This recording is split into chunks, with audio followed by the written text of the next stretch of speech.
신약 48페이지입니다.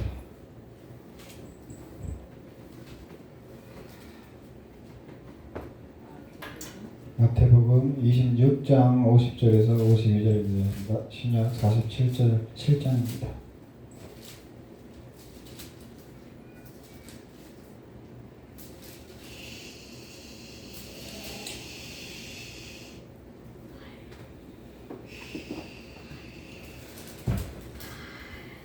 봉독합니다. 예수께서 이르시되 친구여 네가 할 일을 행하라 하신대 이에 그들이 나와 예수께 손을 대어 잡는지라. 예수와 함께 있던 자 중에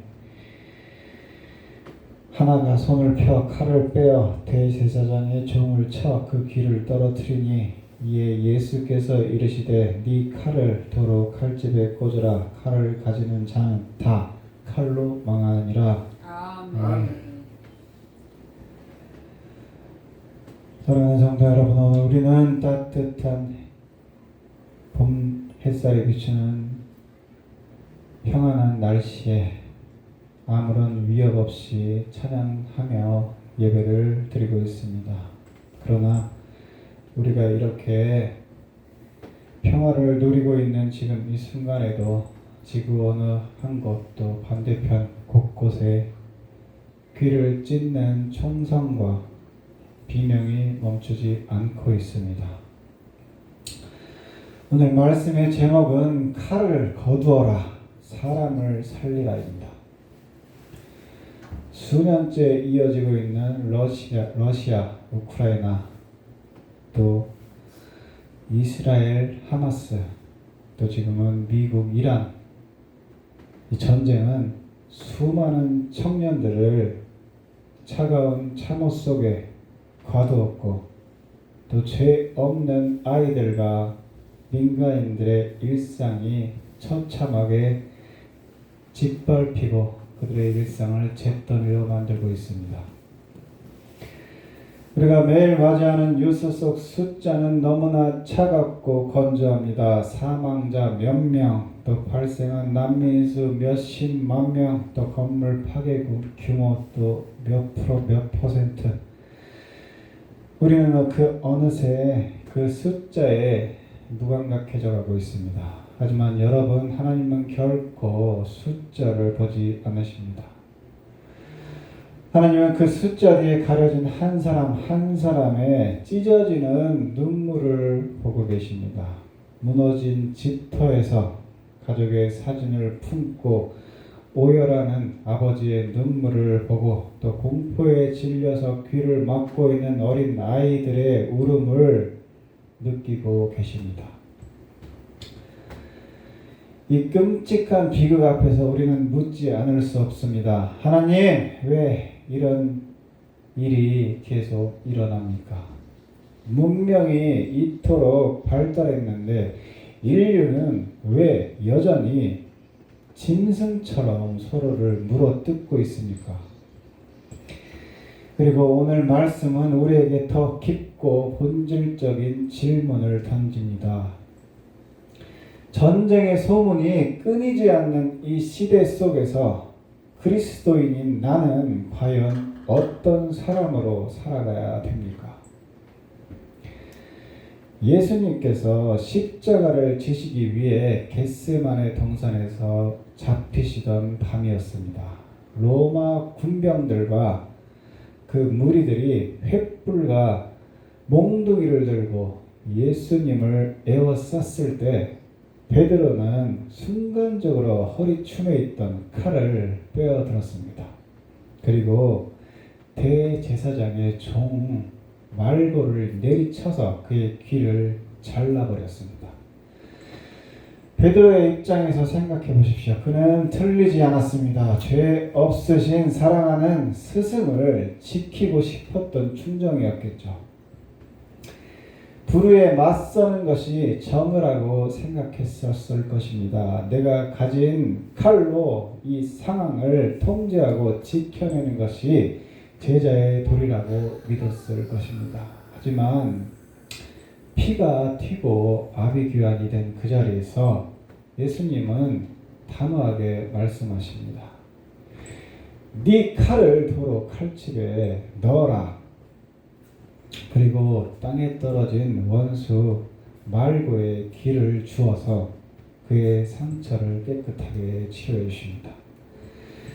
왜 예수님은 베드로의 정의로운 칼을 막으셨을까요? 칼로는 결코 세상을 구원할 수 없었기 때문입니다. 폭력은 더 큰 폭력을 낳고 피는 더 큰 피를 부를 뿐입니다. 인간의 타락한 본성은 이렇습니다.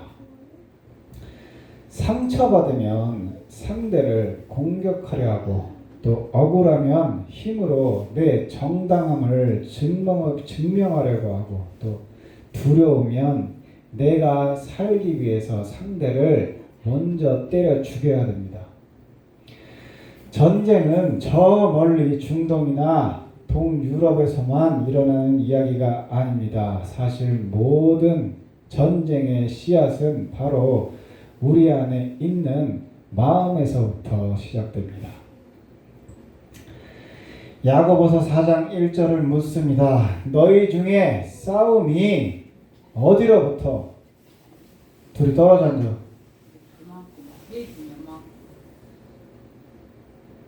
너희 중에 싸움이 어디로부터, 다툼이 어디로부터 나느냐? 너희 지체 중에서 싸우는 정욕으로부터 나는 것이 아니냐?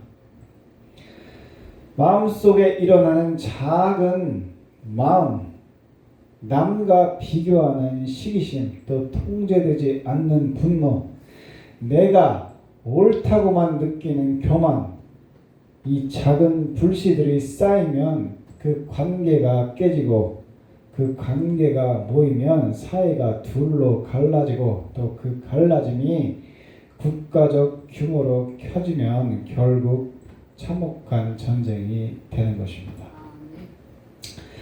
전쟁은 어느 날 갑자기 하늘에서 뚝 떨어지는 것이 아닙니다.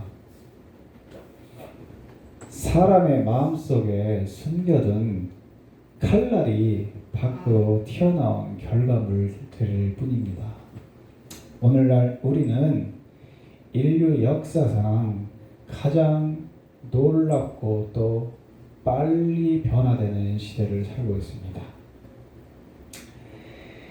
AI가 글을 쓰고 영상을 만들고 또 우주선을 쏘아 올려 다른 행성들을 탐사하고 스마트폰 하나로 전 세계 인류가 실시간으로 연결됩니다. 하지만 참으로 기이하고 슬픈 역설이 있습니다. 우리의 손에 들린 도구는 신의 경지에 이르렀는데 우리의 마음은 여전히 가인과 아벨이 살던 원시시대에 머물러 있다는 것입니다. 과거에는 철로 만든 칼과 창을 들었다면 지금은 대륙간 탄도미사일을 들었을 뿐입니다. 과거에는 돌을 던졌다면 지금은 무인 드론으로 그냥 폭탄을 딸깍해서 떨어뜨릴 뿐입니다. 무기만 세련되게 진화했을 뿐 상대를 짓밟아야 내가 산다는 그 타락한 속내는 단 1%도 변하지 않았습니다. 사람들은 여전히 수단과 방법을 가리지 않고 이기고 싶어하고 또 타인 위에 군림하여서 나를 증명하고 싶어하고 또 나와 다른 자들을 힘으로 지배하고 싶어합니다. 그래서 이 최첨단의 시대에 2000년 전 예수님의 말씀이 그 어느 때보다 날카로운 경고로 우리의 마음을 찌르고 있습니다. 칼을 가지는 자는 다 칼로 망하느니라. 우리 하나님 앞에서 조금만 더 솔직해 보자면은 우리는 입술로는 평화를 원한다고 웃으세요. 기도하지만 삶의 자리에서는 정말 평화를 만들며 살고 계십니까? 누군가 나를 조금만 무시해도 내 자존심에 스크래치를 내어도 우리는 분노를 참지 못합니다. 또 조금만 억울한 상황이 오면 끝까지 따져 물어서 상대를 굴복시켜야지 직성이 풀립니다. 또 나보다 잘나고 앞서가는 것을 보면 진심으로 축복하기보다 질투의 칼날을 갑니다. 전쟁은 국가 간에만 있는 것이 아닙니다. 우리의 일상 속에서도 총성 없는 전쟁이 매일 일어납니다.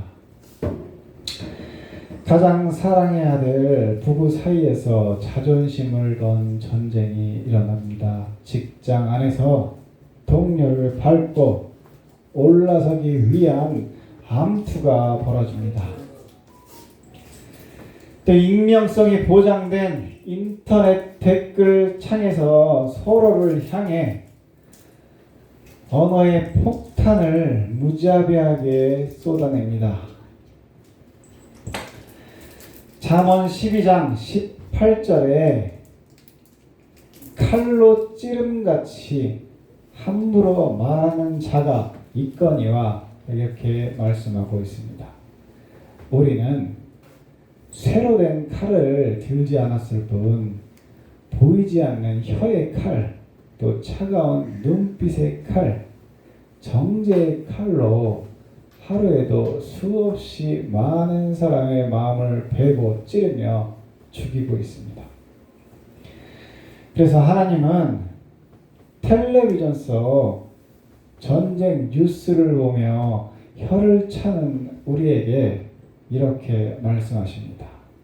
세상의 평화를 논하기 전에 네 손에 들려있는 그 피 묻은 겁부터, 피 묻은 칼부터 내려놓아라. 너의 마음부터 돌보아라.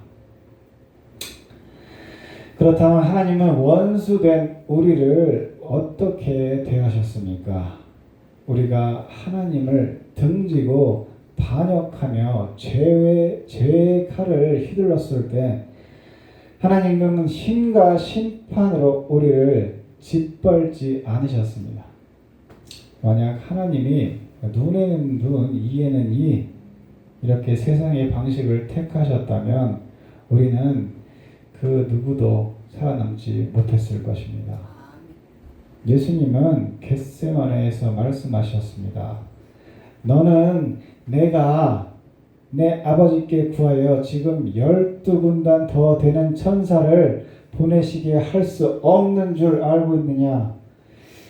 이렇게 예수님께서 세상을 쓸어버릴 압도적인 무력의 권세가 있었습니다.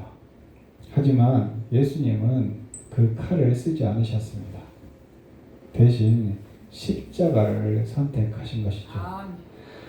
자신을 향해 창과 칼을 들이미는 자들을 향해 양손을 벌려서 그 손에 못을 박히신 쪽을 택하신 것입니다.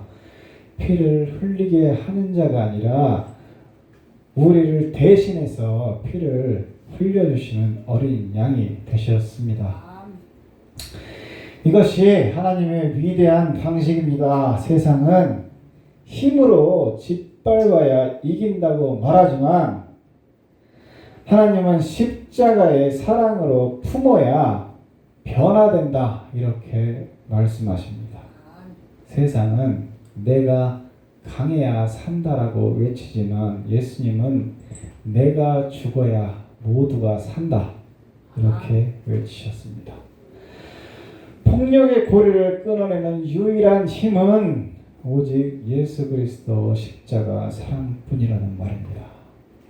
지금 이 시간에도 포탄이 떨어지는 전쟁의 한복판에 있는 사람들을 기억해 봅시다.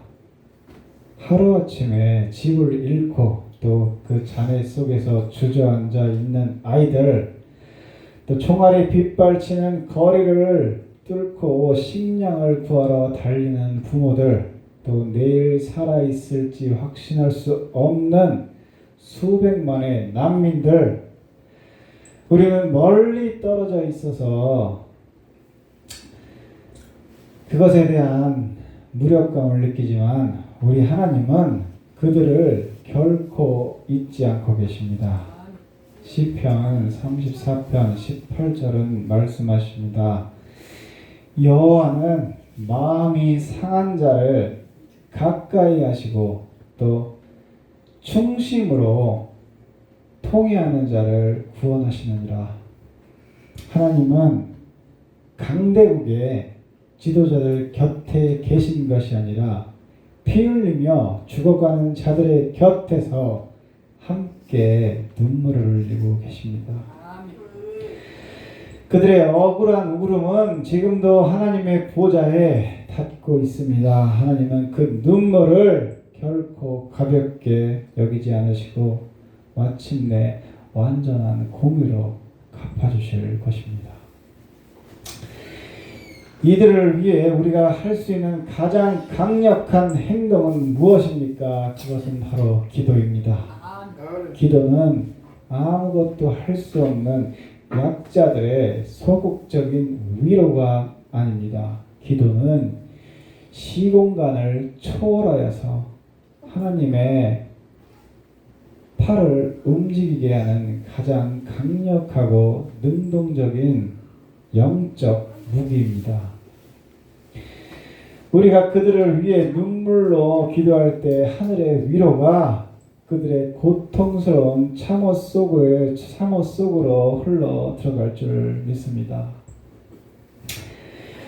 예수님은 산상수훈에서 이렇게 선포하셨습니다.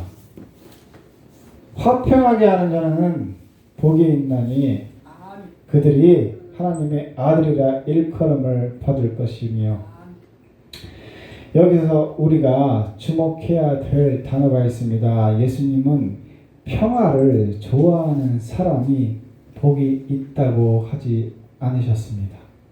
평화로운 분위기를 즐기는 방관자가 아니라 갈등과 미움의 한복판에 뛰어들어 대가를 지불하고 평화를 만들어내는 사람이 복이 있다고 하셨습니다. 스스로에게 질문을 해보자면, 나는 내가 속한 가정과 직장에서 갈등의 불씨를 키우는 사람입니까? 아니면 그 불을 끄는 사람입니까? 나의 언어는 사람을 찌르고 무너뜨리는 칼입니까? 아니면 상처를 꿰매고 살려내는 위로의 약입니까? 나는 사람과 사람 사이를 가로막는 벽입니까? 아니면 이어주는 다리입니까? 진정한 평화는 가만히 있는다고 저절로 오지 않습니다. 누군가 억울함을 참고 또 누군가 손해를 감수하면서 먼저 손을 내미는 결단이 있을 때에 비로소 싹을 틔웁니다. 성도 여러분, 이 세상의 흐름은 앞으로 계속되는 힘의 논리, 또 끝없는 전쟁, 혐오와 갈등이 무섭게 흘러나갈 것입니다. 상대방을 찔러야 내가 산다, 이렇게 부추길 것입니다. 하지만 십자가를 경험한 우리는 이 세상의 거대한 흐름을 거슬러 올라가 다른 길을 선택해야 됩니다. 미움이 가득한 곳에 용서를 심으십시오. 공격이 날아오는 곳에 이해와 관용의 방패를 들어주십시오. 또 경쟁하여 밟고 일어서는 대신 기꺼이 그 밑거름이 되어주는 사랑을 선택하십시오. 이 길은 결코 쉽지 않습니다. 때로는 억울해서 눈물이 날 것이고, 또 세상 사람들에게 너는 참 바보 같다, 이렇게 조롱받을 수 있습니다. 하지만 잊지 마십시오. 이것이 2000년 전 골고다 언덕을 오르셨던 예수님이 선택하신 길이고, 생명을 살리는 유일한 생명의 말씀입니다. 아멘. 세상은 칼과 전쟁으로 문제를 해결하려 하지만 하나님의 나라는 십자가의 사랑으로 세상을 치유하고 덮습니다. 말씀을 맺겠습니다. 전쟁은 국가 간의 문제처럼 보이지만 사실 한 사람의 어두운 마음에서 시작된다고 말씀드렸습니다. 평화 역시도 마찬가지입니다. 거창하게 세계 평화를 외치기 전에 내 옆에 있는 아내 또는 남편, 친구나 동료의 손을 따뜻하게 잡아주는 것, 또 나에게 상처 준 동료를 위해 오늘 밤 조용히 축복의 기도를 올려주는 것, 또 분노가 치밀어 오르는 순간 베드로처럼 칼을 빼지 않고 예수님을 참아내는 그 한 번의 십자가, 그 한 번의 용서, 단 한마디의 따뜻한 말, 한 번의 져줌이 모이고 모일 때 이 병든 세상은 조금씩 하나님의 나라로 변화될 것입니다. 우리는 당장 전 세계의 전쟁을 멈출 힘은 없습니다. 세상을 한 번에 다 바꿀 수는 없습니다. 하지만 내 주변 반경 5m 안의 세상은 얼마든지 바꿀 수 있습니다. 내가 머무는 그곳을 평화의 성소로 만들 수 있습니다. 하나님은 십자가를 향해 묵묵히 걸어가셨던 예수님처럼 오늘 내 삶의 자리에서 칼을 거두고 사랑을 선택하는 당신의 그 작은 시작을 통해서 능히 이 세상을 구원하실 줄 믿습니다. 아멘. 우리 모두 내 손에 든 칼날을 거두고 생명을 살려내는 평화의 사도로 살아가시기를 주님의 이름으로 축원드립니다. 아멘. 아멘.